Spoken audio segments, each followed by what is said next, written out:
For 10 years he wandered, through storm and sunshine, through the silent nights and the echoing streets, always searching, always waiting. But when fate finally reunited them, the truth shattered everything he thought he knew. The morning air was crisp in the quiet town of Red Hollow, where life moved at the pace of a slow, winding river. It was the kind of place where neighbors knew one another, where the streets were lined with towering oaks, their golden leaves whispering secrets in the autumn breeze. The town itself was small, the kind of place where stories were passed from one generation to the next, where memories lingered in the air like an old song. And amidst it all, in a modest but warm home on the edge of town, a boy named Daniel Carter lived his days with boundless energy and an unshakable sense of wonder. Daniel had always been an adventurous soul, the kind of child who saw the world as an endless map of possibilities. He climbed trees with scraped knees, collected fireflies in glass jars, and ran barefoot through fields without a care in the world. His mother would often call him inside at dusk, shaking her head with a smile as he trailed dirt across the hardwood floor. His father, a man of quiet wisdom, would chuckle from his chair, knowing that Daniel's curiosity was something that could never be tamed. But through every adventure, through every scraped knee and whispered secret under the summer sky, Daniel had a companion, Max, his German shepherd. Max had come into his life as a tiny bundle of fur, no bigger than Daniel's outstretched hands. His father had brought him home one evening as a surprise, a warm bundle of brown and black fur with oversized ears that flopped forward. Daniel had squealed with joy, hugging the pup so tightly that Max let out a tiny, startled yelp. That was the beginning of something extraordinary. From that day on, they were inseparable. Max wasn't just a pet. He was Daniel's shadow, his partner in crime. Every morning, as the first rays of sunlight crept through the bedroom window, Max would be there, his nose pressed against Daniel's face, his tail wagging furiously. They would race down the hallway together, Max's nails clicking against the wooden floor, both of them laughing in their own way. Daniel told Max everything. When he got a bad grade on a math test, he would sit in the backyard, scratching Max's ears as he muttered about how unfair numbers were. When he had a fight with his best friend, he would lie in the grass, staring at the clouds, while Max rested his head on Daniel's chest as if to say, "I'm listening." But Max wasn't just there for the small things. He was there for the days that felt heavier, the moments that no child should have to bear alone. The day Daniel's mother died, the world seemed to stop. The house was filled with an unbearable silence, the kind that made the walls feel too small, too empty. His father didn't speak much in those days. The light in his eyes dimmed, his shoulders slumped beneath an invisible weight. But Max never left Daniel's side. That night, as Daniel lay curled up in his bed, tears soaking his pillow, he felt a warm, steady weight press against him. Maximum. He didn't whimper or nudge Daniel to move. He just stayed there, his steady breathing a quiet promise. "I'm here. You're not alone." And in that moment, Daniel knew that no matter how much the world changed, no matter how much was taken from him, Max would always be there. But fate had other plans. One summer afternoon, when Daniel was 10, Max was stolen. It had happened so fast. Daniel had taken Max to the open field behind their house, the one where they always played. The air was thick with the scent of freshly cut grass, and the sun painted the sky in golden hues. Max was running ahead, chasing after a stick Daniel had thrown. His powerful legs kicked up dirt, his ears flapping as he bounded through the field. And then, out of nowhere, a white van screeched to a halt on the gravel road. Daniel barely had time to react before the van doors flew open. Two men jumped out, their movements swift and practiced. Max skidded to a stop, his ears perking up, sensing the danger before Daniel did. "Max!" Daniel's scream tore through the air, but it was too late. The men grabbed Max, hauling him into the van with a force that made Daniel's stomach twist. Max fought, his powerful body twisting, his jaws snapping, but they were stronger. The door slammed shut. Daniel ran. His legs burned, his breath came in ragged gasps, but he ran. He chased after the van, his heart pounding so hard it felt like it might burst. He could hear Max barking, desperate, terrified. And then, just like that, the van was gone. Disappeared down the road, leaving behind only a cloud of dust and a boy who had lost his best friend. The days that followed were a blur of frantic searching. His father put up flyers on every telephone pole, every storefront window. They drove through town for hours, calling Max's name until their voices were hoarse. They knocked on doors, asked questions, pleaded for answers. But there were none. Weeks turned into months. The posters faded, curling at the edges. The calls to the shelters became routine, then rare. The world kept moving forward, but Daniel felt stuck, trapped in the moment when he had reached for Max and found nothing but empty air. And yet, he never stopped looking. Even as he grew older, even as life carried him through the years, birthdays, graduations, first loves and heartbreaks, there was always a part of him that remained frozen in that summer afternoon, waiting for Max to come running back. But Max never did, not until 10 years later. It happened on an ordinary day, in the most unexpected way. Daniel was 20 now, taller, stronger, but that same glimmer of boyish hope still burned in his chest. He had grown up, but he had never truly let go. He was on his way home from work when he saw it. A German shepherd, older now, battle-worn but still strong, sitting on the side of the road near an old gas station on the outskirts of town. Daniel's heart stuttered. He pulled over so fast the tires screeched against the pavement. His hands trembled as he stepped out of the car, his breath shallow. The dog turned, its deep brown eyes locking onto Daniel's. And in that instant, the years melted away. Daniel knew. Somehow, impossibly, after 10 long years, Max had found his way back.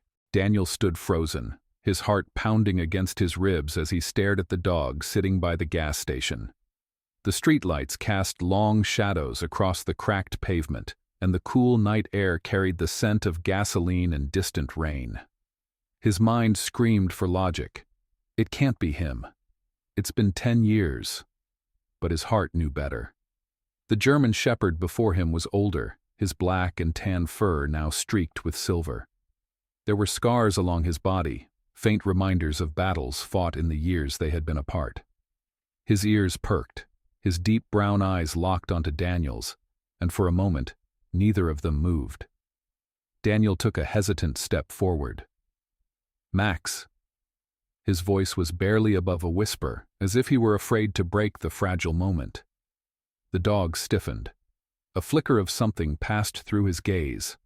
Recognition, hesitation, a ghost of a memory buried deep. His muscles tensed, as if ready to bolt, but something held him in place. Daniel took another step, his hands trembling. "It's me, buddy. It's Danny." Max blinked. His body trembled, as if wrestling with something buried under years of distance. But then, his tail gave a slow, uncertain wag.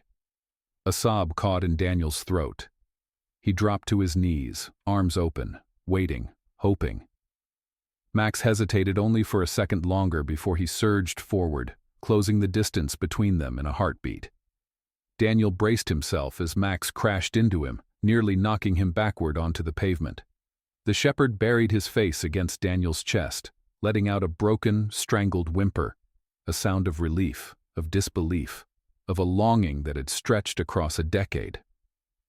Daniel's fingers weaved through Max's fur, his breath shaky. "You're alive," he whispered, pressing his forehead against Max's. "You came back." But even as his heart swelled with joy, his mind raced with questions. Where had Max been all these years? Who had taken him? And how, after a decade of silence, had he ended up here, in the same town where it all began? Daniel pulled back slightly, running his hands along Max's frame. He was strong, well-muscled, but his fur was rougher, his body leaner. He hadn't been a house pet. He had been surviving. Then his fingers brushed against something cold. Daniel's stomach tightened as he felt it. A metal chain collar around Max's neck, thick and heavy. His heart dropped when he noticed the deep indentations in Max's fur, scars that spoke of years of captivity. His hands curled into fists. Someone had taken Max and kept him like this. The shepherd whined, sensing his distress. Daniel forced himself to take a deep breath, steadying the storm of emotions swirling inside him. He couldn't fall apart. Not now. "I swear, Max," he whispered, his voice filled with quiet determination. "I'm going to find out what happened to you." And with that he stood, placing a steady hand on Max's back. "Come on, buddy. Let's go home." Max hesitated for just a moment before stepping forward, choosing to trust Daniel all over again. The investigation begins. Back at home, Daniel sat cross-legged on his bedroom floor, Max curled up beside him. His father, now older, had stood in stunned silence when he saw the dog, his breath hitching as he muttered, "Dear God, it's him." They had spent the last hour watching Max carefully, letting him adjust, trying not to overwhelm him. But Daniel couldn't rest. His mind was a whirlwind of questions. He pulled out his laptop, opening every missing pet database, every stolen dog registry. He typed in keywords: stolen German shepherds, dogfighting rings, missing K9s. He searched through adoption records, rescue organizations, anything that might give him a lead, and then he saw it. A classified ad on a website known for underground animal sales. The post was old, 7 years old, but the photo was unmistakable. Maximum. Daniel's breath hitched as he clicked the image. His dog was standing behind rusted metal bars, a heavy chain around his neck, his ears pulled back in uncertainty. The caption beneath the image sent a chill down Daniel's spine. Trained fighter, loyal, aggressive, protective, price negotiable. Daniel's stomach turned. He clenched his fists so tightly his knuckles went white. Max had been sold. To who? And for what? A deep growl rumbled in Max's chest as he lifted his head, ears twitching. Daniel turned to see his father standing in the doorway, his face pale. "What is it?" Daniel asked. His father exhaled sharply, rubbing a hand over his face. "I think I know who took him." The dark truth. Unfold's Red Hollow had always been a peaceful town, but there were always shadows lurking beneath the surface. 10 years ago, around the time Max disappeared, there had been whispers, dogs vanishing, stolen from backyards, from farms. No one ever found them. People had their suspicions, but nothing was ever proven. And at the center of those suspicions was a man named Victor Hale.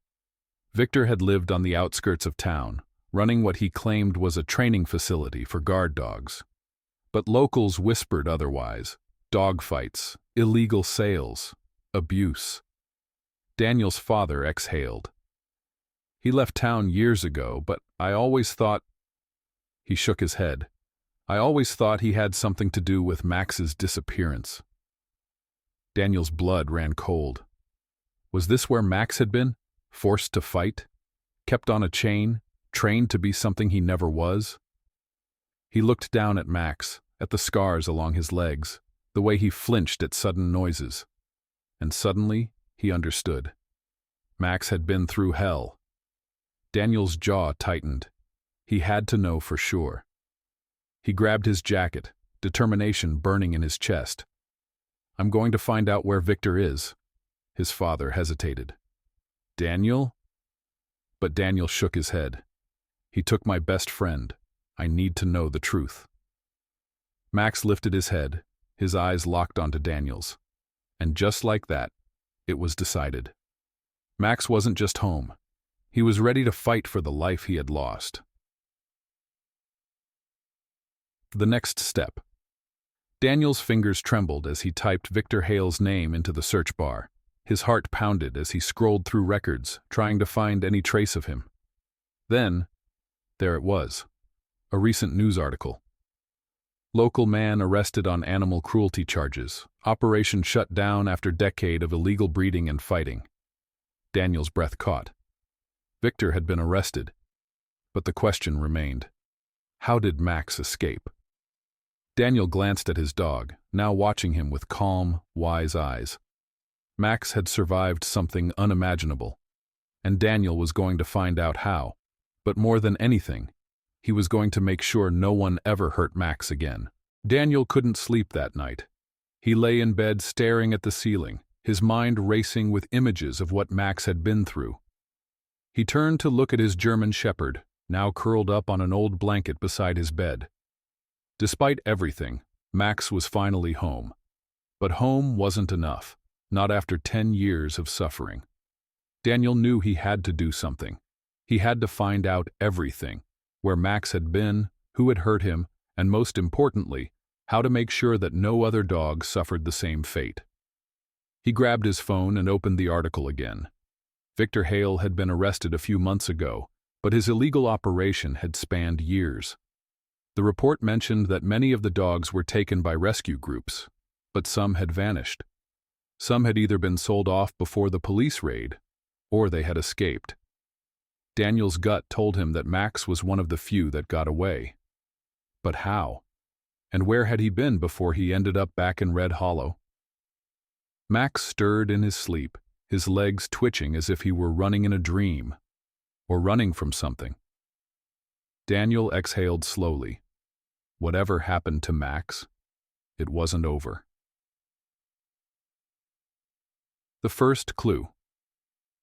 The next morning, Daniel headed to the local animal rescue shelter.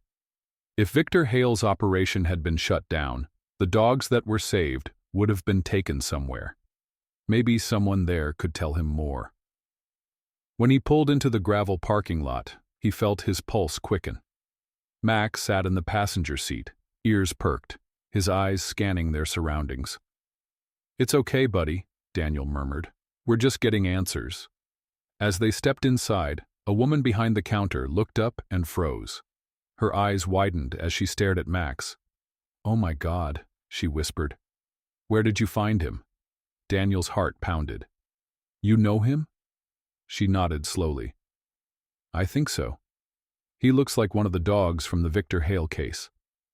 Daniel swallowed hard. "You're sure?" She hesitated, glancing at the scars along Max's legs. "We had a handful of survivors, but some never made it to the shelter. We always suspected some of the dogs escaped before the raid, but we never found them." Daniel exhaled. Max must have been one of them. She looked at Max again, then back at Daniel. "If he really survived all these years, then he's lucky to be alive." Daniel clenched his fists. Lucky? Max hadn't been lucky. He had been stolen, trapped, forced to survive, and no one had saved him. He looked down at Max, whose eyes remained locked on his, as if he knew exactly what Daniel was thinking. "I need to know everything," Daniel said, his voice steady. "Can you tell me where Hale's operation was? Where the dogs were kept?" The woman hesitated. "That place is abandoned now, but—" She chewed on her lip. "If Max really came from there, then maybe he went back." Daniel's stomach tightened. "Back?" She nodded. "Dogs have incredible memories. If that place was the last thing he knew before escaping, he might have tried to return." Daniel turned to Max, a lump forming in his throat. Had Max been trying to find his way home all these years? Had he wandered from place to place, always searching for something, someone, that wasn't there? His hands curled into fists. Max hadn't just found his way home.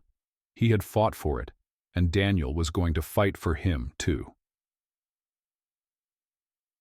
The ruins of the past. That afternoon, Daniel drove to the location the woman had given him, the abandoned dogfighting facility. It was on the outskirts of town, hidden deep in the woods. a place people didn't talk about, a place that had once been filled with suffering. Max sat rigid in the passenger seat, his ears twitching as they neared the place. Daniel pulled over near the rusted remains of a chain-link fence. The air was thick with silence, broken only by the rustling leaves overhead. The building itself was a crumbling warehouse, its windows shattered, its doors hanging loose on their hinges. Daniel stepped out of the car, his chest tight. Max didn't move, he just stared. For a long moment, Daniel thought his dog wouldn't get out, that maybe, whatever nightmares lingered here, Max wasn't ready to face them. But then, Max growled, not in fear, not in hesitation, in anger. And then he jumped down from the car. Daniel swallowed hard. You remember this place, don't you? Max's tail was stiff, his posture tense, but he didn't back down. Whatever had happened here, Max was ready to face it. Daniel took a deep breath and followed him through the rusted gate. The ground was littered with debris. Old chains, broken wooden crates, shredded tarps. Daniel stepped carefully, his heart hammering.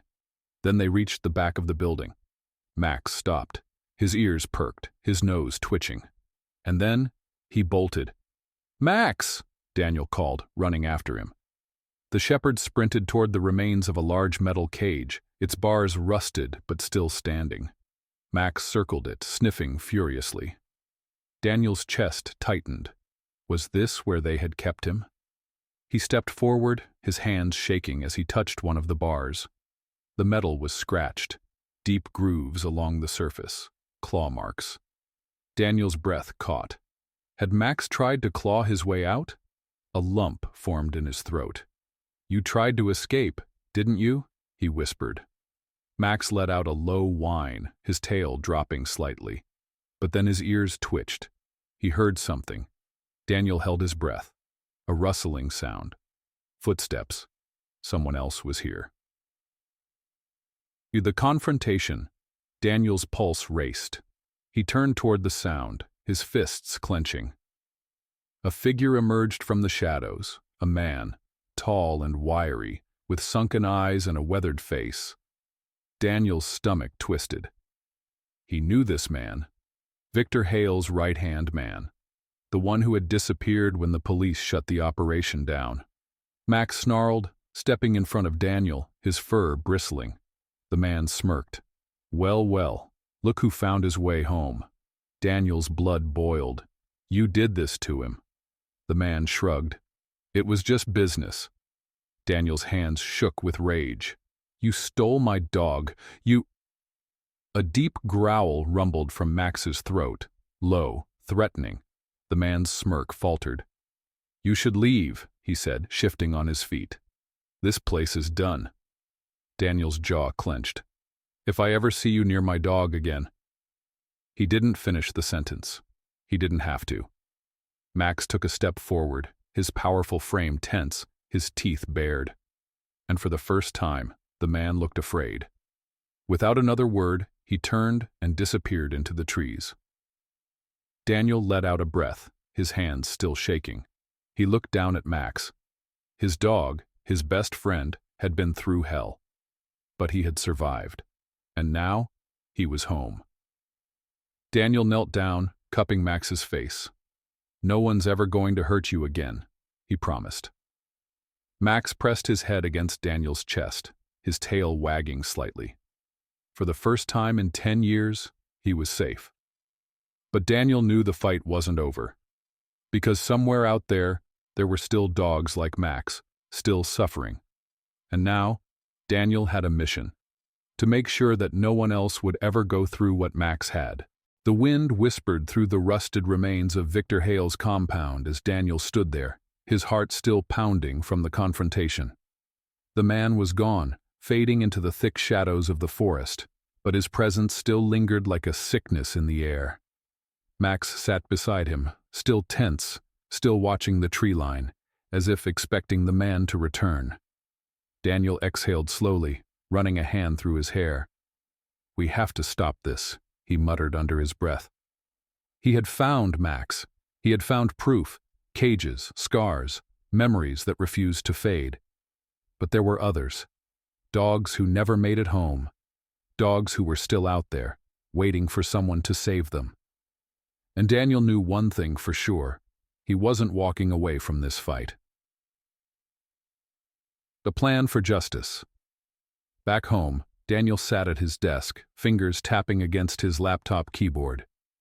He had spent hours combing through old news articles, police reports, and records about Victor Hale's operation. But something wasn't adding up. The case had been closed. Victor Hale had been arrested, but not everyone involved had been caught. And then there was Max. Daniel stared at his dog, who was curled up on his bed, his breathing slow and even. If Max had escaped before the police raid, how many others had? His stomach twisted at the thought. He clicked on the news article again, scanning the names of the rescue organizations that had taken in the surviving dogs. Maybe someone knew something. Maybe someone could help. Daniel grabbed his phone and dialed the first number. It rang. Once. Twice. A woman answered. "Hello?" Daniel cleared his throat. "Hi, my name is Daniel Carter. I think my dog was one of the ones taken from Victor Hale's operation." A pause. Then, "You found him?" Daniel swallowed. "Yeah, after 10 years. Silence. Then the woman exhaled sharply. "That's incredible. But, I have to ask, where has he been?" Daniel's grip tightened on the phone. "That's what I'm trying to figure out." A darker truth. The woman's name was Rebecca Lane. She had worked with the rescue teams that had tried to rehabilitate Hale's surviving dogs. She had seen firsthand the damage, the scars, the fear that had been burned into their bones. "I wish I could tell you that we saved them all," she said. "But we didn't. Some of the dogs, they never made it. Others were too far gone." Daniel closed his eyes. "What about the ones that got away?" Rebecca hesitated.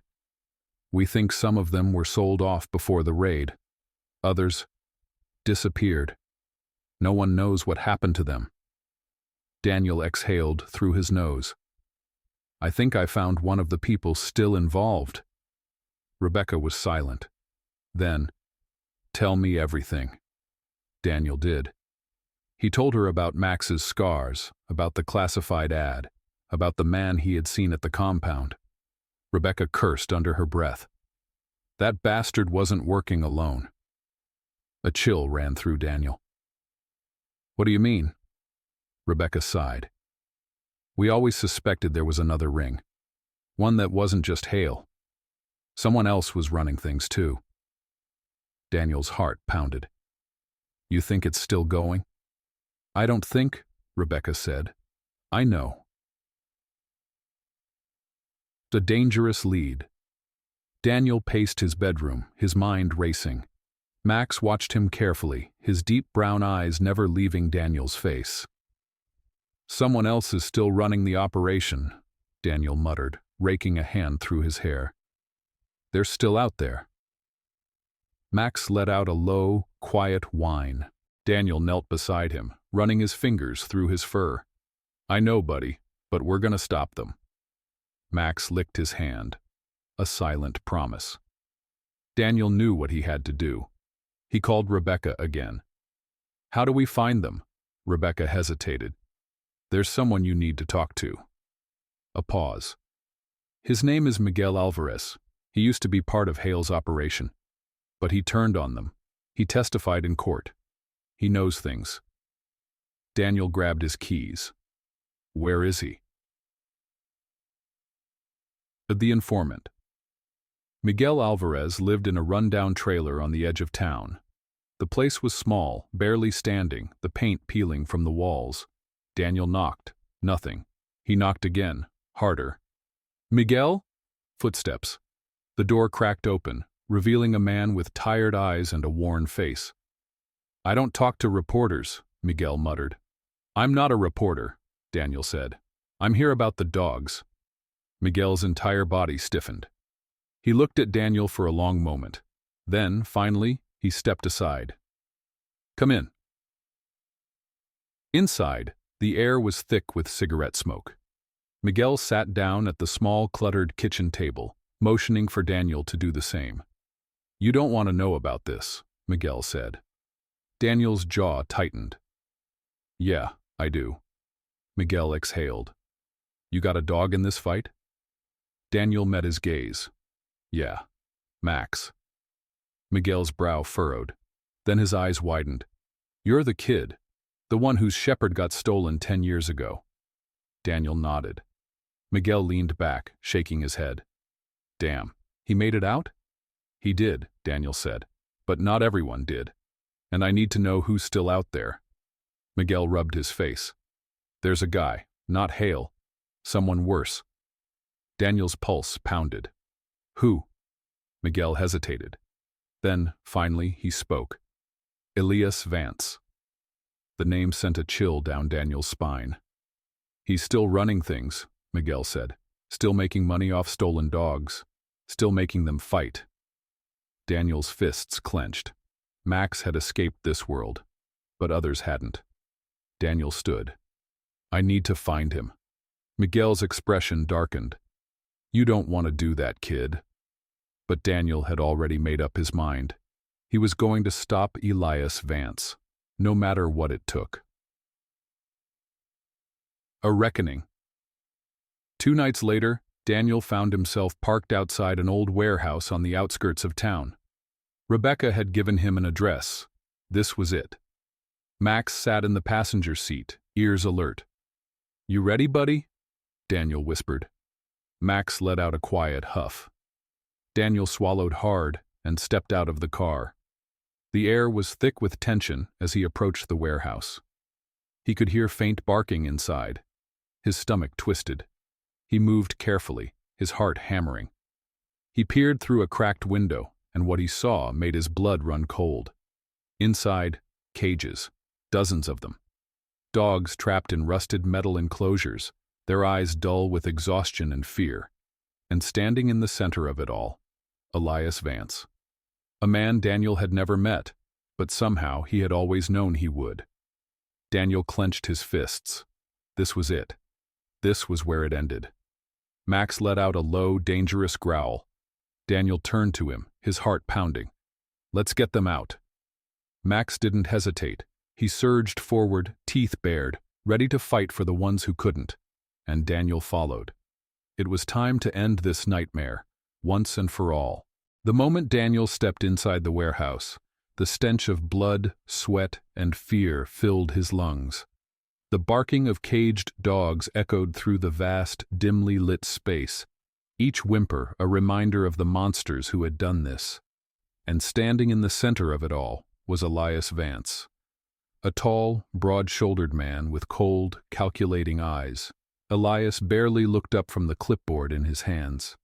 He stood among the cages as if he owned everything inside, because, in his twisted mind, he did. Daniel's fists clenched. Elias finally looked up, his gaze settling on Daniel with vague amusement. You lost, kid?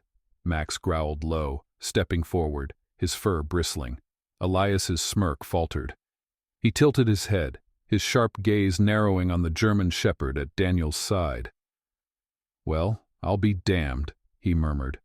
Didn't expect to see you again. Daniel's blood ran cold. He recognized Max, which meant he had been there. He had been part of the hell Max endured. Daniel stepped forward, his jaw tight. You stole my dog. Elias chuckled, shaking his head. Nah, kid. That was Hale's operation. He waved a hand around the room. Kept things going. Daniel's hands shook. You're sick. Elias sighed, almost bored. Look, I don't know what you think you're doing here, but I'd suggest you turn around and leave. His smirk returned. Before you regret it. Max's growl deepened, his muscles coiled like a loaded spring. Daniel was done talking. He reached into his jacket and pulled out his phone, holding it up. The screen was already recording, the red light blinking. Elias's smirk vanished. I have everything, Daniel said, voice steady. The cages, the dogs, your voice on record admitting you're still running this. He took another step forward. You're done. For the first time, Elias looked unsettled. Then, in the span of a second, his expression hardened. He lunged. But before Daniel could even react, Max moved first. With a snarl of pure fury, Max leapt, his powerful body colliding with Elias. The man stumbled back, a curse flying from his lips as Max snapped at his arm, forcing him to the ground. Daniel rushed forward, yanking open the nearest cages. "Come on, guys," he whispered urgently. "You're free now." Dogs hesitated, too used to being trapped. But then Max barked, sharp and commanding, and as if recognizing a leader among them, the dogs moved. One by one, they ran. Some bolted toward the door. Others hesitated, their thin bodies trembling, their eyes darting between Daniel and Max, unsure whether they could trust freedom. Daniel's throat tightened. How long had they waited for someone to come? Max turned back to Elias, standing over him, his breath heaving. Elias was panting, his face twisted in rage and pain as he clutched his arm where Max's teeth had grazed him. Daniel grabbed the phone again. "You want to get out of here before the cops show?" His voice was ice. "Then tell me, where are the others?" Elias's jaw clenched, but fear flickered in his eyes. Then, sirens. The warehouse lit up with flashes of red and blue, police cars skidding to a stop outside. Daniel turned back to Elias. "It's over." Coming home. The next few hours were a blur. Police officers stormed the warehouse, detaining Elias and the remaining workers. The dogs were taken into emergency care, loaded into the back of rescue vans.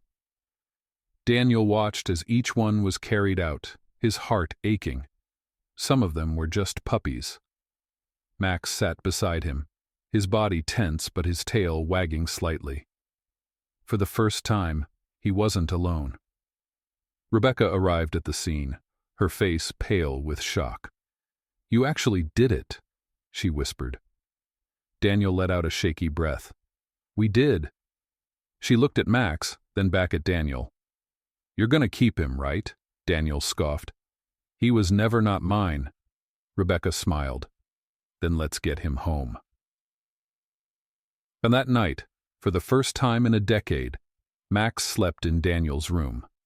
He lay curled up beside the bed, breathing softly, his tail flicking occasionally in his sleep. Daniel reached down, running his fingers through the shepherd's fur. "Welcome home, buddy." Max let out a content sigh, pressing his head into Daniel's touch. And for the first time in 10 years, Daniel didn't feel like he was waiting for something. Because everything he had lost was finally back where it belonged. Life in Red Hollow slowly returned to normal. But for Daniel, nothing would ever be the same. The case against Elias Vance had made statewide headlines. News outlets covered the story of the brutal underground dogfighting ring that had gone unnoticed for far too long. The footage Daniel had captured on his phone was played across televisions, exposing the horrifying conditions in which the dogs had been kept. Max's story, however, became something else entirely. People were stunned by his survival. A dog who had been stolen 10 years ago, forced into a life of pain, and had somehow found his way home. A local journalist wrote a piece titled, "A German Shepherd's Journey, 10 Years Stolen, but Never Broken." Soon after, national outlets picked up the story. Suddenly, everyone wanted to know about Max. Requests flooded in. Animal advocacy groups wanted to feature him. People sent messages from across the country expressing their support, and dog lovers everywhere celebrated his triumph. But Daniel didn't care about fame. He only cared about one thing, making sure no other dog had to suffer the way Max did. A mission bigger than himself. Daniel sat in his childhood bedroom, the same one he had slept in when he was a 10-year-old boy crying himself to sleep because Max was gone. Now, Max lay on the floor beside him, his breathing steady, his body relaxed in a way Daniel hadn't seen since he came home. For so long he had wondered if Max would ever find peace again. Now, for the first time, he truly looked at home. Daniel ran a hand through his hair, staring at his laptop screen. He had been up for hours, researching animal rescue foundations, cruelty prevention organizations, and laws surrounding illegal breeding and dog fighting. His mind wouldn't let it go. It wasn't enough that Max had made it out. There were still others, dogs locked in cages, waiting, just like Max had been. Dogs who didn't have someone coming for them. Daniel clenched his jaw. He couldn't let this happen again. He had spent 10 years searching for his best friend. Now, he was going to spend the rest of his life making sure no one else had to. Turning pain into purpose. A month later, Daniel stood in a small room, looking out at a crowd of people. It was the biggest event of his life. A local animal rescue organization had invited him to speak at their annual fundraiser. Normally, they only hosted small gatherings, but this year was different. This year, they had a hero in their midst. Max sat beside Daniel, wearing a bandana that read, "Survivor." Daniel knelt beside his dog, scratching behind his ears. "Ready for this, buddy?" Max licked Daniel's hand. A voice over the speakers called his name. The audience clapped as Daniel stepped onto the small stage. He took a deep breath, gripping the microphone tightly. "My dog was stolen from me when I was 10 years old," he began, his voice calm and steady. "I spent 10 years wondering if I'd ever see him again." The room fell silent. Daniel glanced down at Max, who looked up at him with unwavering trust. "But he never gave up on me, and I never gave up on him." He swallowed hard. There are thousands of dogs, just like Max, who are still waiting for someone to fight for them. He looked out at the crowd, his chest tightening. "That's why I'm here today. That's why Max and I are standing here, telling our story." He took a breath. "Because we're not done fighting." The Carter Foundation. That night, Daniel made a decision. He had received messages from rescue workers, dog trainers, police K-9 units, and even animal rights lawyers. People who had read Max's story and wanted to help. And Daniel knew exactly how they could. With the help of Rebecca and other supporters, he founded the Carter Foundation for Canine Rescue and Justice. Their mission? To fight back against illegal breeding, dog fighting, and animal abuse. They would work with law enforcement to shut down rings like Vance's. They would rehabilitate survivors like Max. They would give second chances to dogs who had been forgotten. And most importantly, they would never stop fighting, because loyalty deserved to be rewarded. 1 year later, the first rescue mission under the Carter Foundation happened exactly 1 year after Max had come home. Daniel stood in a field with a team of volunteers and law enforcement officers, watching as 20 dogs were loaded onto rescue vans. Some were too weak to walk. Some were too scared to trust. But all of them had a future now. Daniel looked down at Max, who stood beside him, watching everything unfold. His dog, the one who had survived 10 years in the dark, was now standing in the sunlight, leading others to freedom. Daniel exhaled, his throat tight with emotion. "We did it, buddy." Max let out a soft huff, pressing his head against Daniel's leg. For the first time in his life, Daniel felt whole. He had lost Max once, but in the end, Max hadn't just come home. He had given Daniel a reason to keep going, and that was the greatest gift of all. The end. Final thoughts. This expanded conclusion gives a deeper emotional payoff, showing that Max's survival wasn't just about him, it became a movement. Daniel didn't just get his dog back, he found his purpose.